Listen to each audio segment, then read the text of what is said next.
వసంతవల్లరికి స్వాగతం. ఇవాల్టి వసంతవల్లరిలో సుప్రసిద్ధ హాస్య కథా రచయిత్రి శ్రీమతి జిఎస్ లక్ష్మి గారు రచించిన కథ వామ్మో వదినో వింటారు. ఎప్పట్లాగే పొద్దున్నే వదిన ఫోన్. అంత పొద్దునే చెయ్యకమ్మా, కాస్త 10 దాటాక చెయ్యి అని ఎన్నిసార్లు చెప్పినా వినదు కదా. ఏదో కొంపలంటుకు పోతున్నట్టు పొద్దునే 8 అవ్వకుండానే నేను వంటింట్లో అష్టావధానం చేస్తున్నప్పుడు ఫోన్ వచ్చేస్తుంది వదిన దగ్గర నుంచి. పోనీ తీయడం మానేద్దామా అనుకుందామనుకుంటే ఎంత అత్యవసరం కాకపోతే అంతగా చెప్పినా పొద్దున్నే చేసిందో అనుకుంటూ తీస్తాను. ఇవాళ కూడా అలాగే ఫోన్ తీశాను. స్వర్ణ, నీ దగ్గర ఎన్ని డజన్ల పట్టు చీరలున్నాయి? వదిన అడిగిన ప్రశ్న మింగుడు పడలేదు సరికదా. పీకల దాకా కోపం కూడా వచ్చేసింది నాకు. ఓ 10 బీరువాళ్ళ నిండా పట్టు చీరలే వదినా, నీకేమైనా అరువు ఇవ్వమంటావా? కసిగా అడిగాను. అట్నుంచి పక్కున నవ్వు వినిపించింది. నా బాధ అర్థమైందనుకుంటాను. సరిలే, కాసేపు ఉన్నాక ఫోన్ చేస్తాను అని పెట్టేసింది వదిన. నా పనంతా అయి ఇంకా వదినకి ఫోన్ చేద్దామా అనుకుంటుండగా మళ్ళీ తనే చేసింది. ఫోన్ తీయగానే మళ్ళీ అదే ప్రశ్న. ఈసారి కాస్త శాంతంగానే అడిగాను. ఎందుకు వదినా, లేకపోతే ఏమైనా కొనిపెడతావా? కొందామనే. నేను ఆన్లైన్లో కంచి, ధర్మవరం, బెనారస్, వెంకటగిరి, గద్వాల్, పోచంపల్లి, ఉప్పాడ లాంటి పట్టు చీరలమ్మే ఊళ్ళ నుంచి డైరెక్టుగా ఆర్డర్ ఇచ్చి తెప్పించుకుంటున్నాను స్వర్ణ. నీకు కూడా తెప్పిద్దామని అంది ఏదో మామూలు విషయం చెప్తున్నట్టు. నాకు విషయం అర్థం కాలేదు. అన్ని పట్టు చీరలు ఎందుకు? ఎవరిదైనా పెళ్ళా? ఆహా, మనదే పెళ్ళి. అంటే పెళ్ళంత హడావిడి. మన ఇద్దరి జాతకం మారిపోతోంది స్వర్ణ. మనం తెలుగు తెరకే వీల్పులం కాబోతున్నాం. ఏమిటి, సినిమాల్లో వేషాలా? కానే కాదు, చెప్పుకో చూద్దాం. అసలే అయోమయంలో ఉంటే ఈ పొడుపు కథల ప్రహసనం ఏమిటో అనుకుని, అంటే టీవీలోనా వదినా? నీలో నాలో ఏ టాలెంట్ ఉందని ఎవరైనా ఛానల్లో ప్రోగ్రామ్స్ తీసుకోవడానికి? ఒకళ్ళు తీసుకునే కర్మ మనకేమిటి? మనమే ఓ ఛానల్ పెట్టేస్తుంటే. ఏమిటి, నువ్వు టీవీ ఛానల్ పెడుతున్నావా? ఆశ్చర్యంతో నా నోట మాట రాలేదు. అదేమంత పెద్ద విషయమని అంతలా ఆశ్చర్యపోతావు? యూట్యూబ్లో వీడియోలు అప్లోడ్ చేసేసి దానికో పేరు పెట్టేసుకుంటే సరి. అదే మన ఛానల్. గొప్పగా చెప్తున్న వదిన మాటలకి పక్కున రాబోయిన నవ్వుని బలవంతాన ఆపుకున్నాను. యూట్యూబ్లో అప్లోడ్ చేసే వీడియోలకా ఇంత బిల్డప్ ఇచ్చావు అనేశాను ఎగతాళిగా. ఏ తప్పే ఉంది? సరిగమలు రాని వాళ్ళు ఆన్లైన్లో సంగీతం పాఠాలు చెప్పేస్తున్నారు.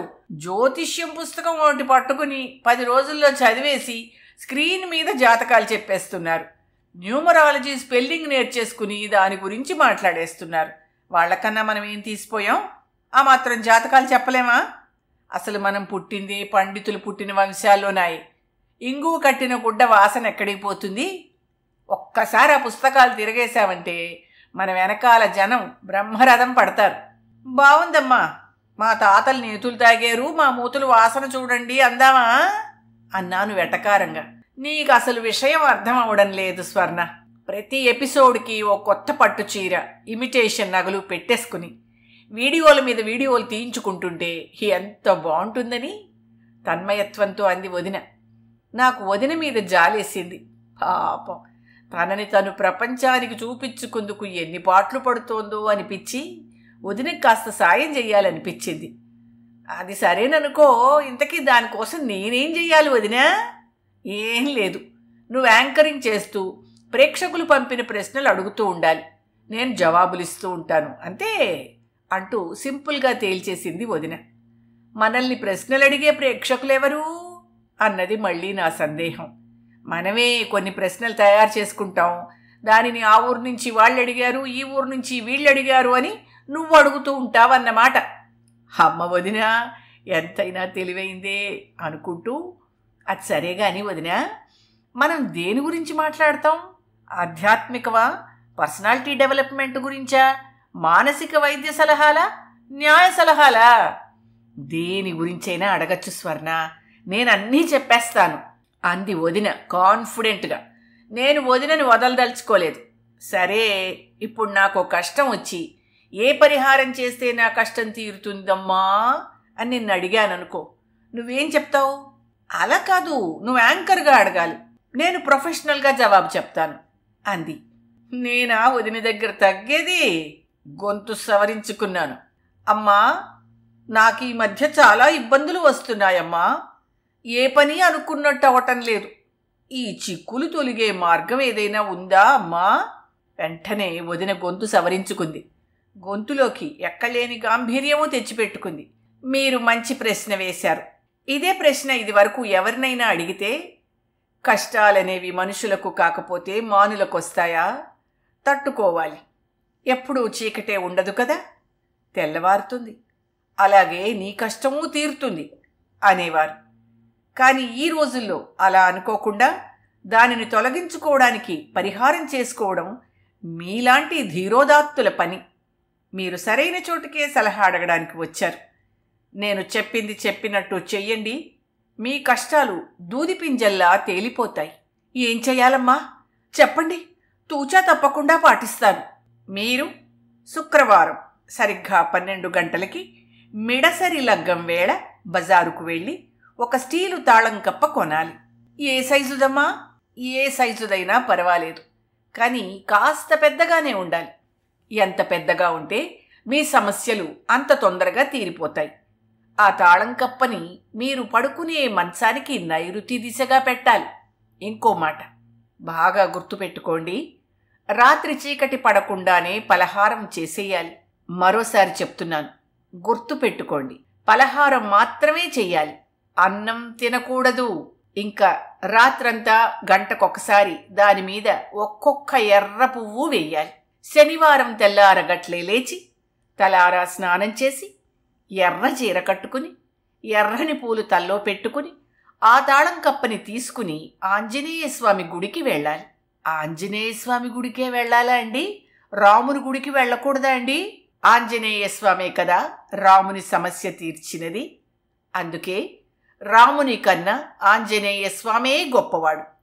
అక్కడికి వెడితేనే మీ ప్రయత్నం ఫలిస్తుంది. రాముడి కన్నా రామభక్తుడు గొప్పవాడనడం వదిన నోటే విన్నాను. విభ్రాంతిలోంచి తేరుకుని, అలా పట్టుకెళ్ళిన ఆ తాళం కప్పని గుళ్ళో హుండీలో వెయ్యాలా అండి? అందులో పడుతుందంటారా? హబ్బెబ్బే కాదు, నే చెప్పేది సరిగ్గా వినండి. ఆ తాళం కప్పని గుడి ఆవరణలో ఎక్కడైనా కాస్త నలుగురికి కనపడేలా వదిలేసి వచ్చేయాలి. ఆ తర్వాత ఎవరైనా వచ్చి ఆ తాళం కప్పని తీసుకుని దాని తాళం తీస్తే మీ సమస్యలన్నీ తాళం తీసేసినట్టు తీరిపోయినట్టే. ఒకవేళ ఎన్నాళ్లైనా ఎవ్వరూ దాన్ని తీయకపోతేనో దానికి ఒక పరిష్కారం ఉంది. మీ ఫ్రెండ్స్ ఎవరికైనా కూడా ఏవో సమస్యల్లాంటివి ఉండవచ్చు కదా. అలాంటి వాళ్ళని పట్టుకుని మీ తాళం కప్ప ఆవిడ తాళం కప్ప మీరు తీసేస్తే సరి. Problem solved.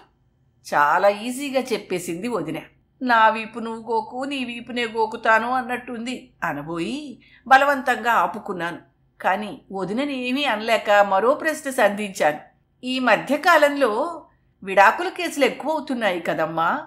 అలా భార్యాభర్తలు విడిపోకుండా 10 కాలాల పాటు తీయగా సంసారం చేసేందుకు మీ దగ్గర పరిహారం ఏమైనా ఉందా అండి? ఈ కాలంలో భార్యాభర్తల మధ్య బంధం తీయగా ఉంటే సరిపోదు, హాట్గా కూడా ఉండాలి. అలా ఉన్నప్పుడే వాళ్ళిద్దరూ విడిపోకుండా ఉంటారు. అలాంటి వారి కోసం నేను పరిహారం చెప్తాను. అది కనుక పాటిస్తే ఏ భార్యాభర్తలు ఎప్పటికీ విడిపోరు. ఏంటమ్మా అది?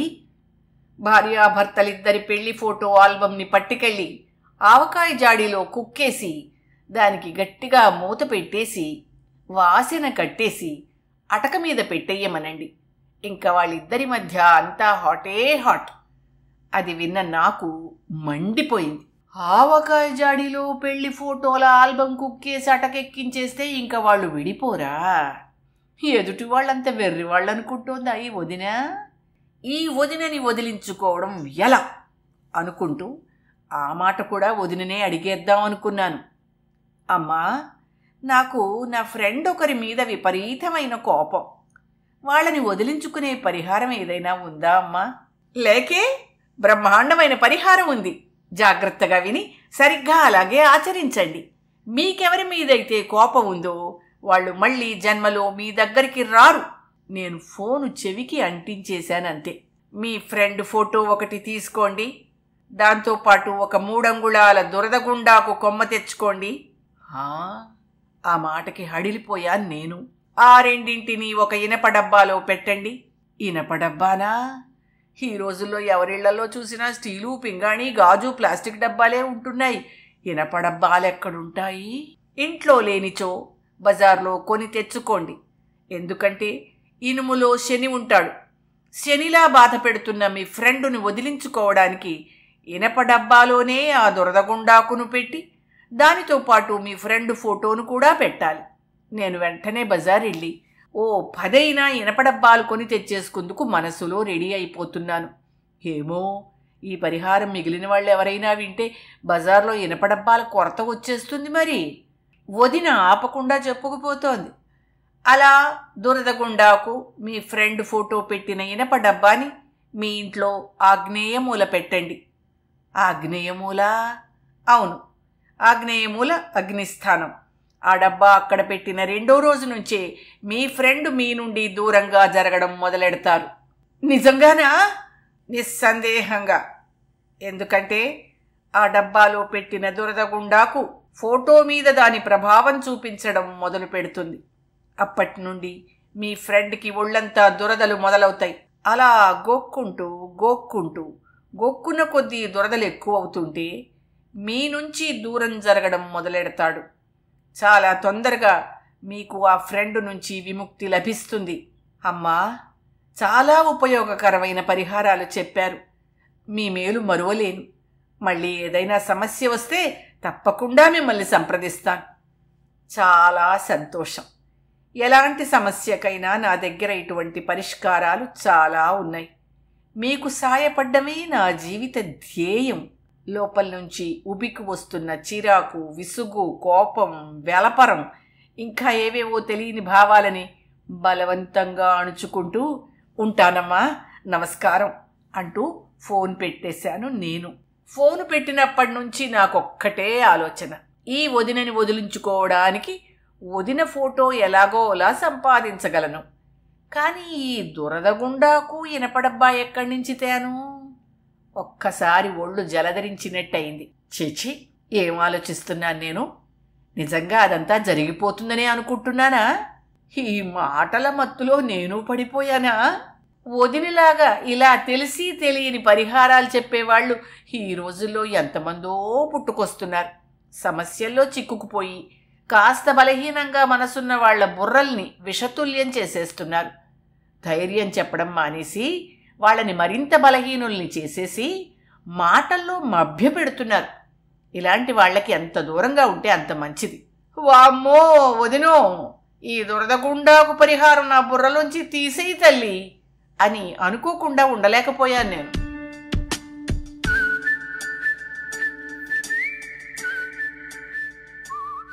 వసంతవల్లరిలో సుప్రసిద్ధ హాస్యకథా రచయిత్రి శ్రీమతి జిఎస్ లక్ష్మి గారి రచన వామ్మో వదినో విన్నారు. వసంతవల్లరిలో ఇవాల్టి కార్యక్రమం మీకు నచ్చిందని ఆశిస్తున్నాను.